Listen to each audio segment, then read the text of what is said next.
when the emotions cloud, the wrong decision is made, the conversation goes into a whole left side, and you lost that opportunity. Hindsight is always 20/20 when people are like, fuck. Yep. I had an opportunity here. I could have made some form of a difference, whatever it is. Something as small or something as large as this, right? You reach out to one voice, that one voice is going to reach out to 2. Those 2 are going to reach out to 4. 4 are going to reach out to 8, right? You start with 1.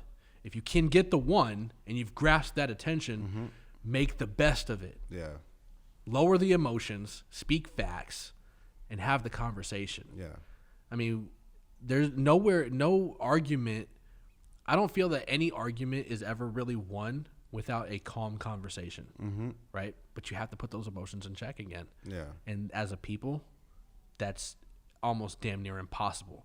If we had emotions in check, the Forex market wouldn't be a $6.6 trillion industry daily. That's true. Because when I first started this 2 years ago, when you gave me the facts of what we're actually doing, and we talked about this, because I'm like, how big is this? It was 5.8. It went up almost a full $1 trillion in the span of a year and a half. Yeah. That is bananas. And why is that? Because everybody's emotionally trading, losing their money. Yeah. Right? That's true. So translate that. Look at it as regular life. And that's what I love about Forex is like I learned so much about life according to trading. Because everything is all intertwined. Yeah. And that's what becomes very relatable when it comes to the trading aspect, because like people think it's just like, oh, you need to have the most fire strategy, this and that.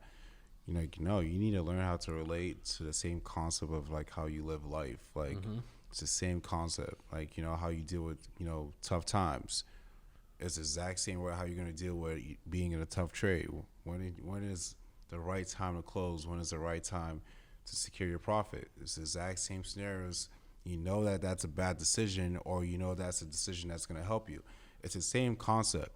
So to be learning that and to master that mindset requires a good amount of time that needs to be processed. You know, like not just coming in of having that rich mentality mindset, because that's just going to really fuck you over. And it's going to probably delay you, but it's okay. That's the whole point of growth. And when you see that growth, it's just like, okay, wow. So I've learned that. It becomes a full lesson. And then you could take that and you could apply that to whatever aspect that you want to focus on in life, any journey, any different careers that you want to partake. So like, it's a great example when it comes to that. But I know we could talk about the whole mindset, which is great. But I also want to talk about what is also going to be happening next in our economy in the next upcoming weeks, because we do have Donald Trump coming into AZ, and now all of a sudden we have the most highest case in the country. Yes, we are a hot spot in Arizona for COVID. Arizona is very hot. We got a lot of people moving out here. We got a lot of different people coming in from different states, and you know, taking advantage on the real estate market.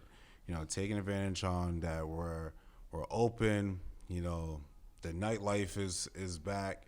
It's rolling. I know Memorial Weekend was crazy, and I live like 2 minutes away from it. Right. So Airbnbs packed.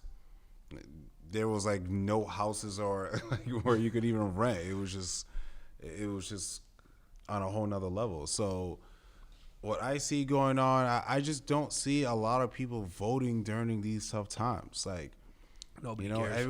No one cares. Like, not so right the fact is that, yes, it's an election year, but like to be pushing everyone, and you know, everyone's having like set dates. Like, no one is gonna wanna vote. Like, no one's getting paid. So you think like the next president is gonna do anything? Joe Biden is completely trash.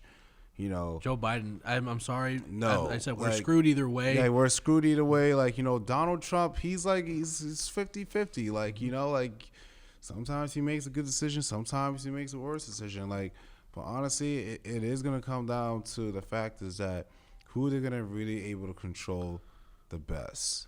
And, you know, and we might, you know, see a World War III. Honestly, we are definitely due for a super depression. Just the way how everything is going. That's definitely you know. happen. So especially with the Fed rate cuts that happen, you know, that's only going to extend this shit to 2021.